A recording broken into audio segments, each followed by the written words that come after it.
Bonjour à tous. Donc aujourd'hui, je vais vous parler de MergeQ. Avant de commencer, je voulais savoir si il y en a qui, est-ce qu'il y en a ici qui savent ce que c'est qu'une MergeQ? Il y a vraiment personne qui sait ce que c'est? Sinon, je vous aurais pas parlé en fait. Donc, je vais vous parler de la MergeQ, mais avant de parler de MergeQ, je vais essayer de tracer un bref historique pour essayer de comprendre d'où est-ce que ça vient. Qu'est-ce qui fait qu'aujourd'hui, c'est quelque chose dont on peut avoir besoin dans une entreprise? On va parler de l'histoire des processus de développement du siècle dernier pour arriver à ce qu'on pratique beaucoup aujourd'hui, le CI/CD, ce qui est mis en place, ce qui est en cours d'être mis en place ou ce qui est mis en place dans pas mal d'entreprises aujourd'hui. Et après, une fois qu'on aura tracé un peu cet historique-là, on essaiera de se projeter sur l'avenir, à voir comment est-ce qu'une équipe de développement, demain, elle va travailler, une fois que le CI/CD est en place, quels nouveaux défis elle va devoir relever. Donc je me présente, moi je m'appelle Charlie Laurent, je suis de Bretagne, j'habite du côté de Brest, je suis ingénieur logiciel chez Mergify, une petite entreprise, une start-up de Toulouse. On travaille tous en télétravail et on développe des produits pour automatiser des processus de développement, dont notre produit, l'un de nos produits, c'est justement une MergeQ, et je vais vous montrer justement l'intérêt de ce produit-là et qu'aujourd'hui, en fait, on a le choix, à ce niveau-là pour pouvoir le mettre en place chez soi.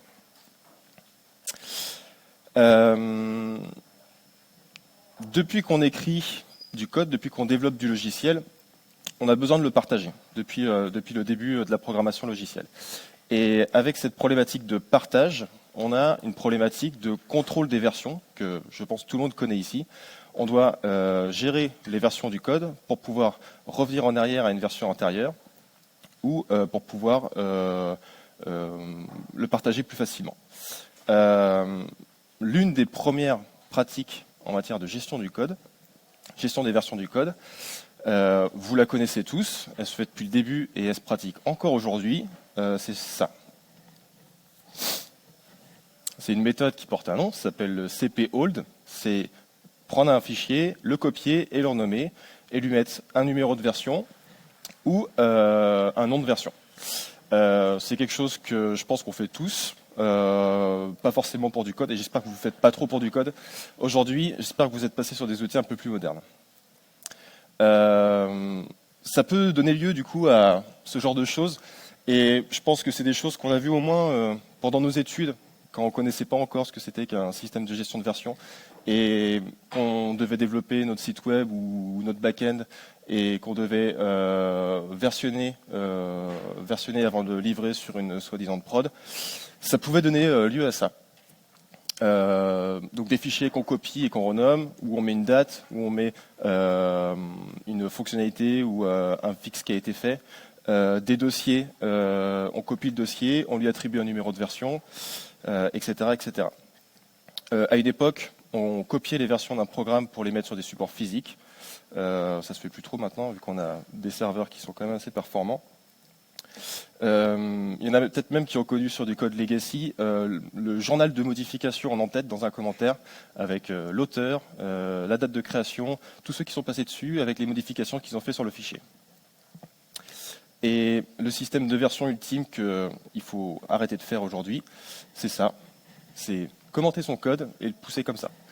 Juste parce que on ne sait pas trop, on va le garder au cas où. Et en fait, un truc comme ça, je pense qu'il y en a beaucoup qui le savent, mais il n'y a personne qui voudra le supprimer. En fait, ça va rester, ça va pourrir dans le code. Tous ces systèmes de gestion de version, ça fonctionnait bien à une époque, même maintenant quand on travaille tout seul sur un projet, mais je pense que vous le savez tous, c'est une perte de temps de faire tous ces processus manuels et c'est sujet à tout un tas d'erreurs. Bien évidemment, ça fait longtemps qu'on y réfléchit à toutes ces choses-là. L'un des premiers systèmes de gestion de version, en fait, il date déjà des années 70.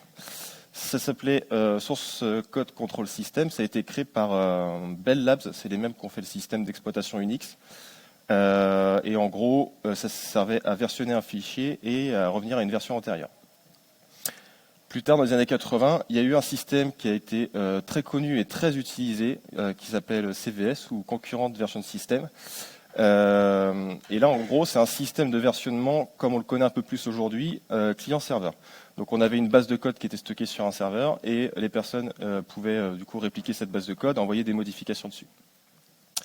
Ça permettra notamment dans les années 90 le développement du serveur web Apache, que vous connaissez sûrement, qui est encore très très utilisé aujourd'hui. Et l'idée à cette époque-là, c'était que c'était un groupe de développeurs qui n'étaient pas localisés ensemble, qui étaient un peu partout à travers le monde, et qui ont pu collaborer grâce à des outils comme CVS pour mettre en place ce serveur web. Ça a connu un gros succès, et en 99, ils vont fonder la Apache Software Foundation, qui est en gros un groupe de développeurs, une communauté de développeurs qui développent des logiciels libres et open source. Et parmi ces logiciels-là, on va avoir en l'an 2000 Subversion, ou SVN, qui va être créé, qui va être une alternative open source à CVS et qui va introduire la notion de commit atomique, parce qu'avec CVS, on avait quand même un risque de corruption de la base de code. Là, le commit, il est soit stocké sur le serveur, soit il passe pas. Et ces risques de corruption, du coup, c'est fini. Et en 2005, un autre système que vous connaissez aussi, Git, qui a été développé par un gars pas très connu qui s'appelle Linus Torvalds, et qui va un petit peu révolutionner ce domaine-là. L'un des gros changements, c'est que c'est un système décentralisé. On peut pouvoir avoir une base de code sur un serveur et avoir ces bases de code répliquées sur les postes clients. Mais le poste client, il va pouvoir faire tout un tas de manipulations sans le serveur, la création de branches, la création de tags, etc., etc. Ça va être largement adopté dans le monde de l'open source, et on verra juste après pourquoi. Et aujourd'hui, c'est le système qui est le plus utilisé pour gérer les versions. Ça, c'est un petit graphe qui montre l'étude, le sondage que fait Stack Overflow chaque année. Il posait la question justement de quel système de gestion de version les gens utilisent. On voit clairement que Git a pris le dessus et que SVN est un petit peu en déclin. Et malheureusement, il y a toujours des gens qui ne versionnent pas forcément leur code. Juste pour savoir, il y a des gens qui n'utilisent pas Git ici, qui sont encore sur d'autres systèmes comme SVN. Ouais. Sûr? Ok. Globalement, je suppose que du coup, tout le monde est sur Git ici. Voilà. On va un petit peu plus se concentrer là-dessus parce que Git va apporter des nouvelles manières de travailler à plusieurs, ce qui a fait son succès dans le monde de l'open source. Et cette nouvelle manière, notamment, c'est ce qu'on appelle la pull request ou la merge request. Alors, pull request, je vais parler peut-être de PR parfois, pour les initiales. Donc, je vais essayer de dire pull request tout du long. La pull request, vous connaissez sûrement, c'est le fait on a une base de code sur un serveur et on va pouvoir proposer des modifications sur cette base de code à partir d'une branche, à partir de ce qu'on appelle un fork, qui est une copie de cette base de code. Et cette proposition de modification, ça donne lieu à donc la pull request, ou la demande de tirage sur la documentation française de GitHub.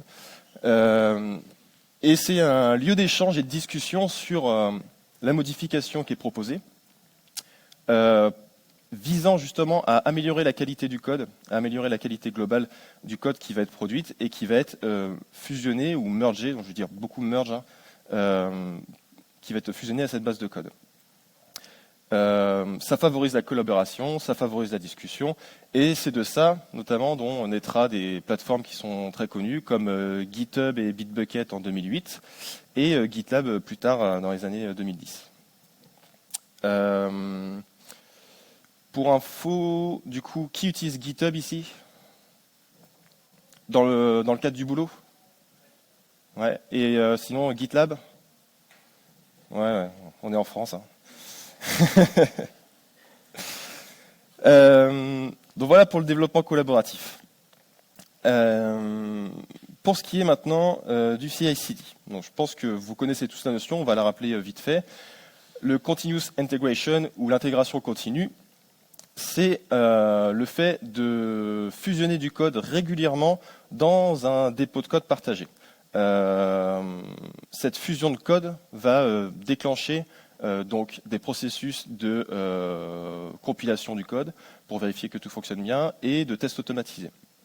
Donc ça va être le fait de vérifier que les modifications qui sont faites à une base de code, elles sont valides selon un certain nombre de critères, de build et de tests. Et l'idée derrière, ça va être d'intégrer ces changements très régulièrement à la base de code, d'intégrer des petits changements afin d'identifier et de résoudre des problèmes le plus tôt possible. Et de ne pas faire justement des très grosses modifications qui vont être longues à valider et longues à débugger. Dans la continuation de ça, on a le Continuous Delivery, Continuous Deployment, donc la livraison ou le déploiement continu. Le but, c'est de automatiser cette fois le déploiement de l'application une fois qu'un changement a été intégré. L'idée derrière, du coup, ça va être de livrer rapidement et fréquemment toutes les modifications qui sont faites sur une base de code pour recueillir un feedback sur ce qui a été fait de la part de l'utilisateur ou autre assez rapidement. Le CI/CD, ça vient directement des pratiques agiles. Et l'agilité, ça date des années 90, même 80. Il y avait des méthodes déjà dans les années 90 qu'on appelle l'extreme programming qui étaient très en avance là-dessus. Mais ce qui va vraiment standardiser un petit peu cette approche-là, ça va être le manifeste agile qui a été écrit en 2001 par 17 bonhommes aux États-Unis, dont des grands développeurs assez connus dans le monde du logiciel. Le manifeste, ça va être un ensemble de 4 valeurs et de 12 principes, dont je vous ai listé du coup 4 de ces principes. Toutes ces valeurs et ces principes, ça vise à améliorer la flexibilité, l'adaptabilité et la collaboration dans les processus de développement logiciel. Ces 4 principes-là que je vous ai listés ici, donc il y a satisfaire le client en livrant rapidement et régulièrement, accueillir positivement les changements de besoin, mesurer la progression d'un projet en livrant régulièrement un logiciel fonctionnel, minimiser la quantité de travail inutile. De tous ces principes-là va découler naturellement le CI/CD. Ce qu'on cherche à faire, c'est réduire les tâches manuelles, on automatise tout ce qu'on peut. On améliore la collaboration des équipes, des utilisateurs, des développeurs, de tous les intervenants sur un projet pour l'améliorer, pour en fait viser le besoin utilisateur, viser ce que les utilisateurs finaux veulent exactement et rectifier le tir assez rapidement. On augmente la vitesse de livraison pour rectifier le tir rapidement toujours et on améliore la qualité et la stabilité du logiciel en continu. Ça, du coup, c'est ce qu'on a connu avant l'agilité, avant toutes les méthodes de gestion de projet agile qu'on connaît aujourd'hui. Avant, ça, c'est donc un bon vieux cycle en V qui est encore utilisé, je pense, aujourd'hui, mais qui est quand même pas mal passé de mode. Ce cycle en V, du coup, on avait différentes étapes d'expression du besoin, spécification, conception, etc. La réalisation, c'est l'écriture du code, de la fonctionnalité du projet. Et ensuite, des étapes de tests unitaires, des tests d'intégration, de la validation de la recette et de la maintenance. L'agilité, en fait, va apporter une nouvelle approche qu'on appelle le shift left. Et c'est une approche qui vise à intégrer toutes les étapes de qualité et de test dès le début du cycle de développement. Donc la branche qui est à droite, on va essayer de la ramener à gauche et on va essayer de ramener toute la partie test, unitaire, intégration, la validation, etc. au moment où on réalise cette modification. Et c'est justement des nouvelles pratiques comme la pull request qui va favoriser un petit peu ces pratiques-là. Ça veut dire qu'une pull request, elle va venir apporter des modifications, mais elle va aussi venir apporter des tests unitaires, des tests fonctionnels et des validations de standards du code, etc. Et ça va être vérifié par l'intégration continue au moment où on crée la pull request. Alors qu'avant, en fait, on faisait la modification et on testait à la fin du projet pour vérifier que tout fonctionnait bien.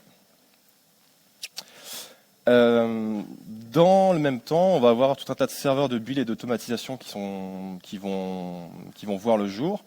En 2001, donc il y a Cruise Control que je ne connais pas aujourd'hui, mais du coup qui a ouvert le bal. En 2005, il va y avoir Hudson qui a été renommé Jenkins et qui est encore hyper populaire aujourd'hui, je pense.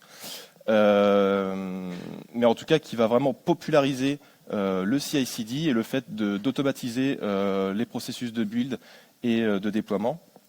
Et plus tard, on va en avoir d'autres, comme par exemple CircleCI ou TravisCI, qui vont avoir un certain succès, pareil, dans le monde de l'open source, parce qu'ils proposent des plans gratuits, ils proposent toute une infrastructure qu'on n'a pas à mettre en place chez soi pour faire de l'automatisation et du build. Et enfin, ce qui va venir populariser encore plus le CI/CD, ça va être l'avènement de choses comme le cloud. On a vu avec, par exemple, TravisCI, etc. L'avènement de la conteneurisation, le fait de pouvoir exécuter du code, des tests dans un environnement qu'on maîtrise, et l'avènement aussi du DevOps, qui est du coup un courant issu de l'agilité, qui vise à faire collaborer les équipes de développement et les équipes opérationnelles pour pouvoir livrer des fonctionnalités et de la valeur rapidement à l'utilisateur. Tout ça, voilà, fait qu'aujourd'hui, on estime que le CI/CD, c'est vraiment quelque chose qui est là où il est aujourd'hui et qui est mis en place un petit peu partout. Et c'est tellement populaire que ça en est devenu maintenant tellement simple et intégré. Là, c'est un exemple, par exemple, d'une GitHub Action. Aujourd'hui, un pipeline CI ou un pipeline CD, c'est un simple fichier YAML qui est colocalisé avec sa base de code et qui sera exécuté sur un cloud provider. Des solutions CI/CD, on a GitLab CI qui a beaucoup popularisé aussi le CI/CD et GitHub Actions qui est arrivé après. Et pareil, sur Jenkins, on va pouvoir faire ce genre de choses sur toutes les plateformes de CI/CD en général. On va pouvoir décrire très facilement des pipelines d'intégration. Donc on en est là. Je fais un petit aparté justement pour parler un petit peu de moi et pour essayer de mettre en valeur le parcours qu'on a chacun sur le CI/CD. On l'a vu, quand on a commencé nos études, on n'y connaissait rien en versionnement ou en intégration continue, en déploiement continu, etc. C'est venu au fur et à mesure. On l'a soit appris pendant nos cours, on l'a soit appris dans le monde professionnel. Pour ma part, moi, je l'ai beaucoup appris dans le monde professionnel puisque je n'ai pas un cursus de développeur à la base et je suis autodidacte en fait sur cette partie-là. Je suis arrivé il y a une dizaine d'années donc dans une entreprise. On était 2 développeurs, juste des gars qui bricolaient un petit peu dans leur coin. On n'avait pas de CI/CD, on n'avait pas de plateforme de dev collaboratif et on n'avait même pas de gestion de contrôle de version. Et on livrait du logiciel en prod régulièrement. Donc ça, c'est moi il y a 10 ans, avec un peu moins de cheveux et un peu moins de cheveux blancs aussi. Du coup, au début de ma carrière, on était vraiment très peu. On faisait en fait du versionnement manuel. On faisait des petites applications, on les livrait à l'utilisateur final, et une fois que c'était livré, on uploadait ça sur un petit serveur de partage de fichiers pour pouvoir partager le code avec l'autre s'il y avait besoin. Mais on était vraiment tout seul à bosser sur le projet. Donc en fait, on ressentait pas le besoin de venir avoir un système de versionnement. On avait même mis en place un système d'automatisation un peu rudimentaire. On avait fait nos propres scripts qui en fait allaient venir copier notre dossier pour le mettre sur le serveur ou venir télécharger la dernière version du dossier pour le mettre chez nous. On avait commencé à faire ça. Puis d'un moment, on s'est dit c'est quand même un petit peu débile parce qu'il y a quand même des logiciels qui existent pour faire ça. Donc on a commencé à utiliser SVN et ça a été le pire en fait pour travailler sur des projets en collaboratif. Quand on était 2 à bosser sur un projet, ça a été quand même beaucoup plus pratique. Au fur et à mesure que les équipes grandissaient, on est passé à 3, 4, 5, 6, 7 développeurs dans le service. Et les projets aussi grossissaient, on a eu besoin de méthodologie agile. On en a ressenti le besoin, le fait de devoir livrer de la valeur régulièrement, de rectifier le tir, de faire en sorte de livrer de la valeur au client. On s'est penché du coup sur le Kanban et même sur le Scrum parce qu'à un moment, sur un projet, vraiment un gros projet, on était une équipe de 6 développeurs et là, on a vraiment pu mettre en place pour la première fois ce genre de méthodologie et avoir des sprints et puis livrer régulièrement et commencer à se prendre pour des grands, quoi. Le déploiement, c'était un problème aussi. C'était un déploiement semi-automatisé, c'était des scripts qu'on avait écrits à la main et en fait, il n'y avait personne qui voulait le faire. Personne ne voulait déployer parce qu'il y a une personne qui a écrit le script et qui sait comment ça marche et il n'y avait personne pour l'améliorer derrière. Donc il y avait que quelques développeurs dont je faisais partie qui déployaient une application parce qu'on était les seules personnes à savoir comment ça marche. Donc là, on a voulu justement automatiser un petit peu cette partie-là et on s'est penché sur des serveurs comme Jenkins pour que un déploiement, ce soit beaucoup plus simple pour toute l'équipe, que ce soit juste un clic sur un bouton ou un formulaire à remplir avec quelques informations, et ça partait en recette ou en production. Plus tard, on a découvert ce que c'était le cloud, il n'y a pas si longtemps en fait. On est passé sur AWS, alors là en fait c'est le coffre à jouets, là, il y a plein de trucs, on s'est dit putain, il y a des services pour faire tout ça, c'est trop bien. Du coup on est passé à Git parce que Subversion dans AWS c'est pas trop supporté, et puis quand même Git c'est quand même bien intégré dans les idées aujourd'hui, donc on est passé là-dessus. On a commencé à faire de l'automatisation de nos processus d'intégration ou de déploiement avec des outils AWS. Et donc en fait, en mettant un pied dans l'intégration, on s'est dit, tiens, quand on commence à faire des tests sur nos applications, ça pourrait être pas mal aussi. Donc on avait déjà quand même certains standards, on appliquait du formatage de code automatiquement, etc. Mais on n'avait pas de tests unitaires, de tests fonctionnels et autres. Donc on a commencé à le faire. On a commencé à automatiser nos tests et on a commencé à les exécuter aussi dans le cloud avant des livraisons, etc. Et je suis parti en fait de ce service l'année dernière quand on était sur le chemin du CI/CD et il restait pas forcément grand-chose pour atteindre l'objectif. C'était avoir des applications qui étaient couvertes par nos tests. Et puis en fait, à chaque fois qu'on avait une modification, un push par exemple, d'aller livrer sur un environnement de recette dans un premier temps. Puis une fois qu'on a une bonne confiance en notre suite de tests, livrer en production régulièrement et puis pourquoi pas tous les jours, quoi. Et l'année dernière, du coup, j'ai changé de boîte et je suis passé chez Mergify où je suis aujourd'hui. Et là, je suis arrivé dans une boîte où le CI/CD était déjà en place. Et en fait, on se rend compte avec du recul que c'est pas si compliqué que ça, mais ça change complètement la vie, quoi. C'est-à-dire que je développe plus du tout de la même manière aujourd'hui et c'est quand même un plaisir en fait d'avoir une intégration et un déploiement continu. Donc je reviendrai un petit peu après sur comment est-ce qu'on travaille aujourd'hui. Donc aujourd'hui, le CI/CD, je vais vous poser une question. Qui c'est qui a son CI/CD en place dans sa boîte sur certains de leurs projets? Bon, c'est cool. Ok, donc l'intégration et le déploiement. Une fois qu'on a mis ça en place, du coup, c'est quoi la suite logique? Qu'est-ce qu'on va faire après ça? Comment est-ce qu'on peut encore améliorer la performance de l'équipe de développement? Comment est-ce qu'on peut améliorer la fiabilité et la sécurité du processus aussi? Donc je vais commencer à vous parler de problèmes qui peuvent avoir lieu justement avec le merge et qui nous amènent à la merge queue. Et on va partir d'un petit exemple. Le petit exemple, c'est un beau site web que j'ai fait en faisant un copier-coller de Material UI. C'est donc un petit dashboard qui est là. Et on a par exemple 2 développeurs qui bossent sur le projet. On a un premier développeur qui va faire une pull request. Donc il va avoir la dernière version de la branche principale. Il va faire une pull request pour venir ajouter un graphique sur ce petit dashboard. Donc à gauche on a la pull request et à droite on va avoir le petit composant React qui permet de faire ça. Il y a un autre développeur, il va partir de la même version de la branche principale. Il va créer une autre PR qui va renommer ce composant graphique puisqu'il existait déjà, il était utilisé ailleurs. Et donc son code c'est juste aller renommer un fichier et aller renommer le composant en question. Bon, de toute façon, c'est pas très gros, mais c'est pas ce qu'il y a d'important. Ce qui est important, c'est ce qu'il y a en bas à droite, là, c'est ce petit bouton Merge Pull Request qui est toujours en vert. Et qui ne va pas en fait vous empêcher de merger votre pull request. Si les 2 développeurs mergent leur pull request en même temps, ou l'un après l'autre, ce qui se passe, c'est que votre site web, il explose. Là, en gros, c'est le composant de chart, il essaie de l'utiliser, il n'existe pas parce qu'il a été renommé en graphe.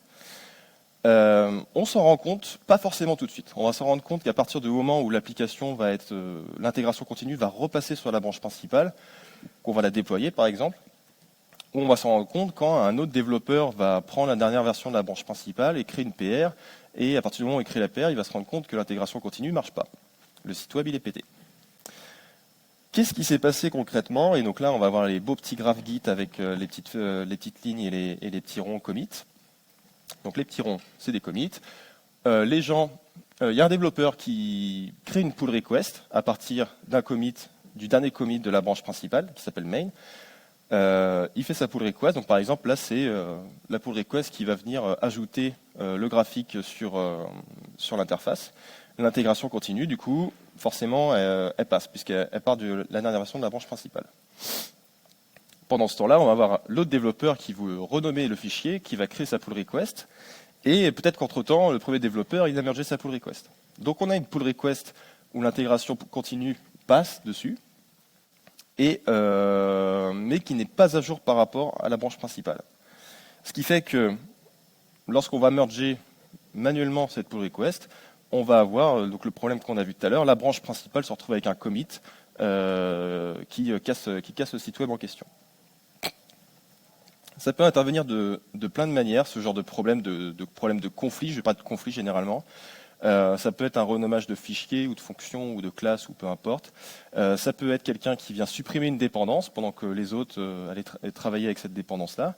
Ça peut être même un changement dans la CI. Parce que maintenant qu'on a, on a notre CI, notre pipeline qui est stocké avec notre code, on va peut-être intégrer des nouveaux linters, donc des programmes qui vont vérifier le formatage du code. Et si on intègre un nouveau linter dans la CI, c'est mergé sur la branche principale. Pendant ce temps-là, tous ceux qui avaient une PR en cours et qui développaient depuis une journée ou deux sur leur fonctionnalité, ils n'ont pas ce nouveau linter et ils n'ont pas appliqué les nouvelles règles de formatage du code. Ce qui fait qu'au moment où ils vont merger, ils vont intégrer du code qui est mal formaté et on va avoir la CI qui ne va plus marcher sur ces bouts de code-là et qui vont en gros bloquer les autres développeurs pour la création de pull request. C'est des problèmes, on peut s'en rendre compte plus ou moins rapidement. Et en fait, le problème principal, c'est que ça bloque les autres développeurs. Et si, par exemple, votre pipeline de déploiement, il vérifie justement que l'intégration, elle passe, le déploiement, il est bloqué aussi. Et donc là, à ce moment-là, vous ne pourrez plus livrer, par exemple, un hotfix en prod, à moins d'avoir corrigé justement ce problème de conflit qui a été introduit sur la branche principale. Donc, c'est des problèmes que vous avez peut-être déjà rencontrés, ou pour certains même sûrement déjà rencontrés. Il y a des petites boîtes comme Uber qui s'en sont rendus compte assez rapidement, puisque eux, ils sont passés de 1 dev à 1000 en quelques mois ou quelques années. Ils ont commencé à avoir beaucoup de développeurs et ils avaient un monorepo pareil qui grossissait. Donc beaucoup de personnes qui bossaient sur la même base de code.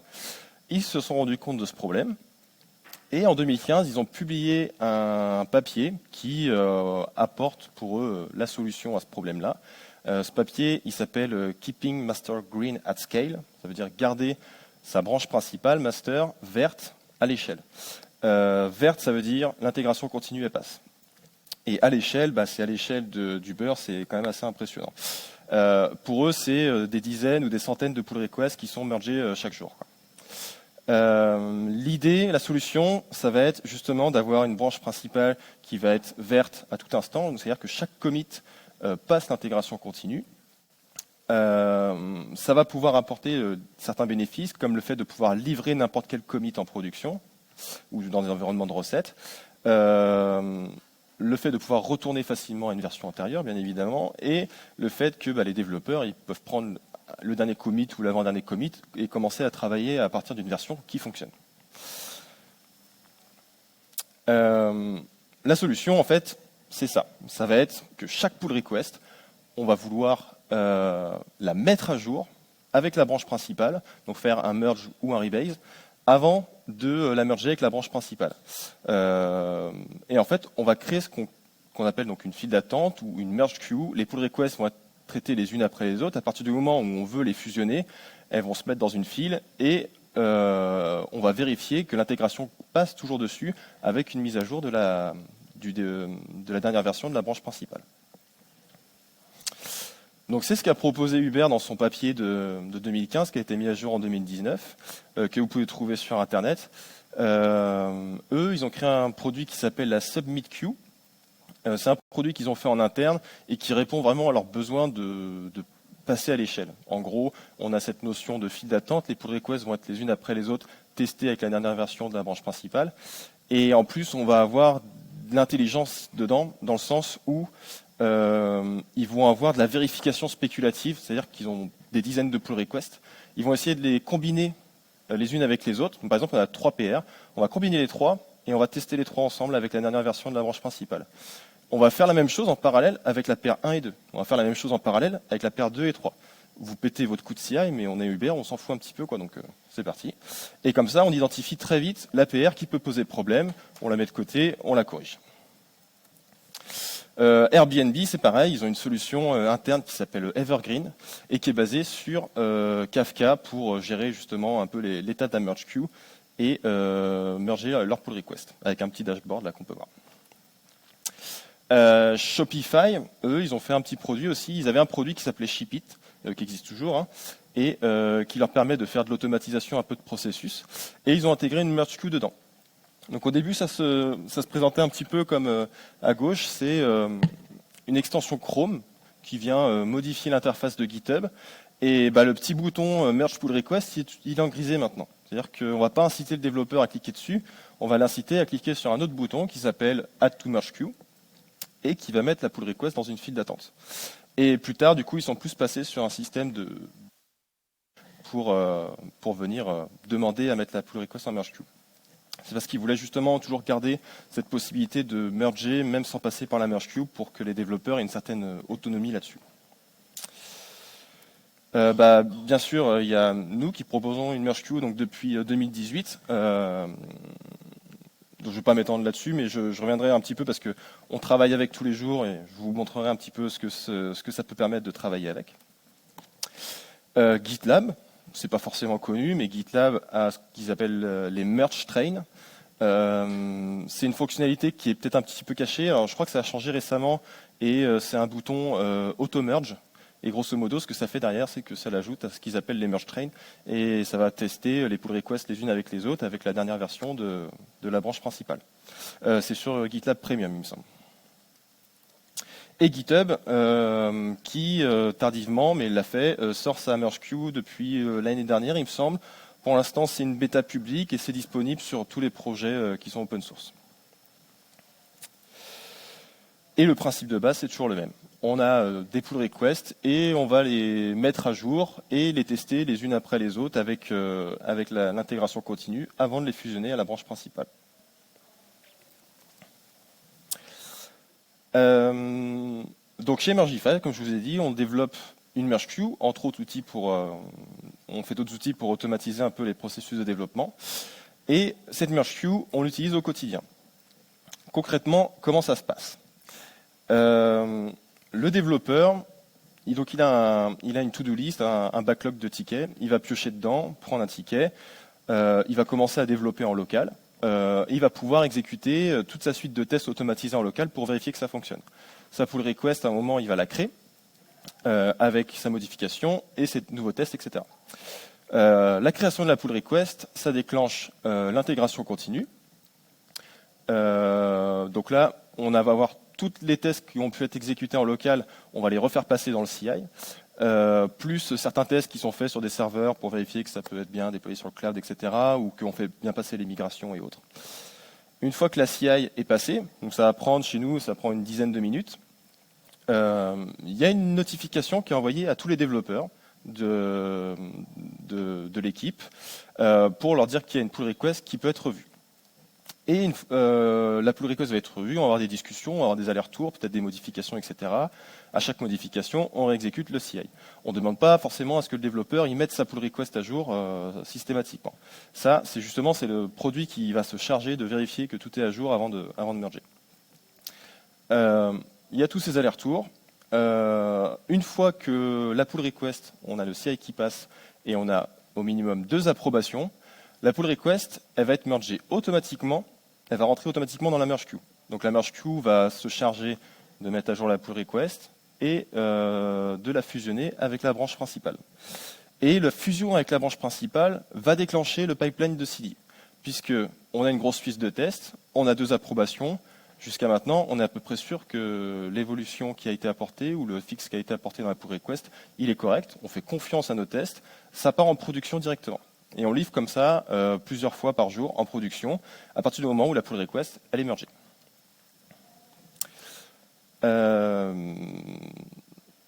Et donc voilà, on arrive en fait à une étape du CI qu'on pourrait appeler le continuous merge. C'est-à-dire que le développeur, il se soucie plus de mettre à jour sa pull request, il se soucie plus des conflits, il se soucie plus de devoir fusionner manuellement, de vérifier l'état de sa pull request.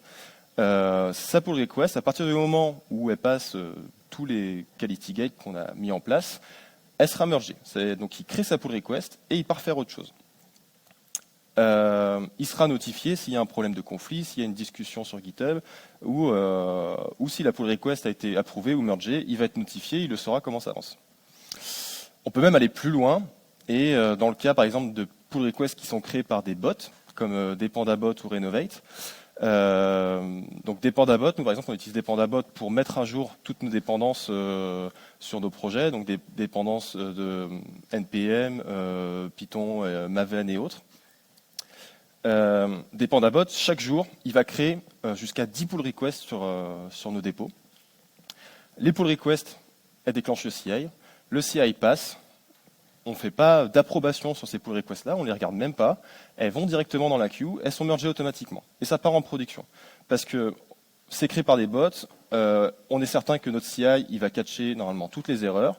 Et tous les jours, on va mettre à jour jusqu'à 10 dépendances sur nos dépôts principaux, pour que ça aille directement en production et qu'on n'ait pas à se soucier de les mettre à jour ou à vérifier la sécurité de nos dépendances, etc. On a même créé notre bot pour mettre à jour nos versions de Python, nos versions de Node.js ou des petits agents comme Sentry ou Datadog qui ne se mettent pas forcément à jour automatiquement. Et ces petits bots-là vont créer des pull requests et en fait on sait à peu près que à partir du moment où la pull request est créée par un bot, c'est une petite modification qu'on peut vérifier avec le CI et fusionner automatiquement.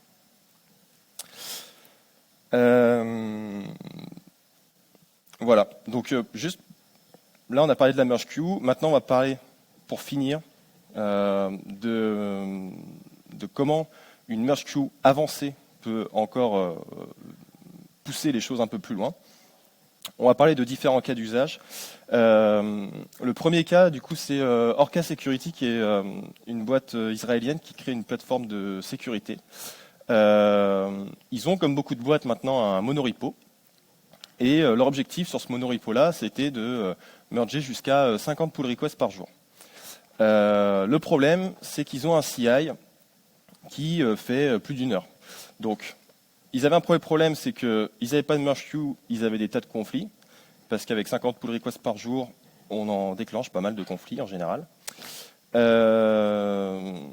à partir du moment où ils ont mis une merge queue, bah, ça passe pas du tout à l'échelle, parce que 50 fois une heure, ça rentre pas dans une journée. Donc le but, ça a été justement de passer sur une merge queue un peu plus avancée, qui va avoir des fonctionnalités de vérification par lot. Donc il y en a pas mal qui le font.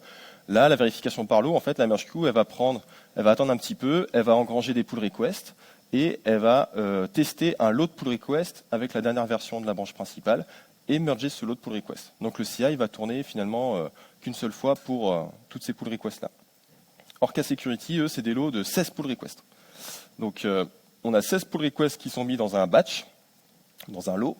Le CI, il passe qu'une seule fois dessus, et si c'est bon, c'est fusionné. Si c'est pas bon, il y a des mécanismes pour aller venir découper le lot en plusieurs lots et vérifier séparément dans quel lot ça a pu merder, et ensuite identifier la pull request qui fonctionne pas. Product Board, eux, ils avaient pour objectif de fusionner un gros volume aussi, c'est pareil, c'est 150 pull requests par jour. Ils avaient un CI qui durait à peu près 25 minutes, et ils n'avaient pas forcément, ils avaient plutôt des moyens côté CI. Donc ils utilisent la fonctionnalité dont on a parlé tout à l'heure avec Hubert, c'est la vérification spéculative, où on va aller tester des combinaisons de pull requests, la 1.2.3, puis la 1.2, puis la 2.3, tout ça en parallèle sur plein de serveurs de CI, pour identifier très rapidement le lot qui pose problème. Et combiner les deux, vérification par lot et vérification spéculative, on peut vérifier par exemple 1 ou 2 ou 3 lots ensemble et séparément sur plein de serveurs CI différents.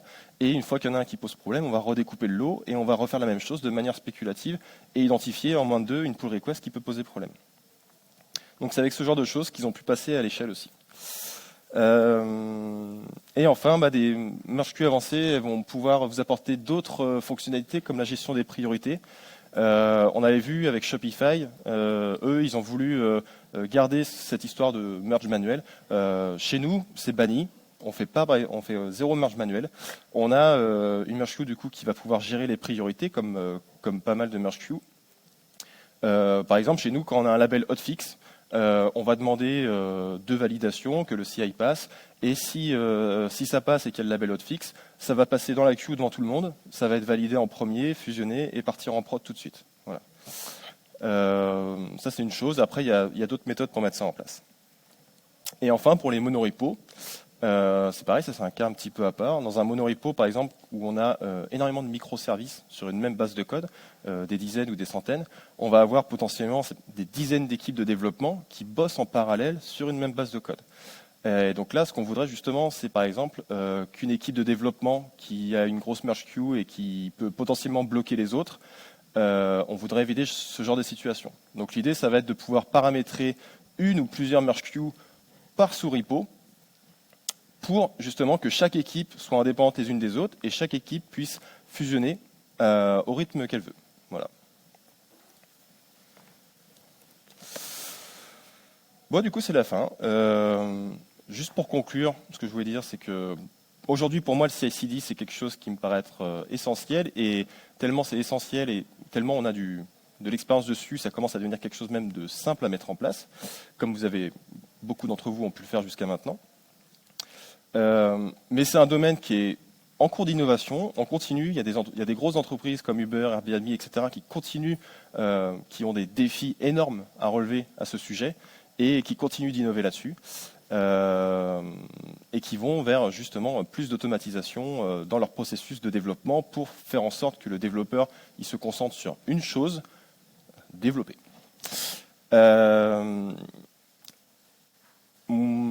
Potentiellement, du coup, à l'avenir, quand on a un nouveau projet, la première chose qu'on va faire justement, ça va être de mettre un CI/CD. Et moi, ce que je vois bien à l'avenir aussi, c'est justement avoir de base une merge queue sur les projets. Ça va être quelque chose qui peut paraître, qui est indispensable sur des très gros projets comme des monorepos chez Uber, etc., mais qui mérite à être connu et qui mérite à être démocratisé pour pouvoir être mis en place un petit peu partout. Aujourd'hui, on a des tonnes de solutions gratuites ou payantes. GitHub GitLab les propose de manière intégrée maintenant, et ce serait un petit peu dommage de s'en priver justement. Et puis voilà, conclure là-dessus. Donc, merci pour votre attention.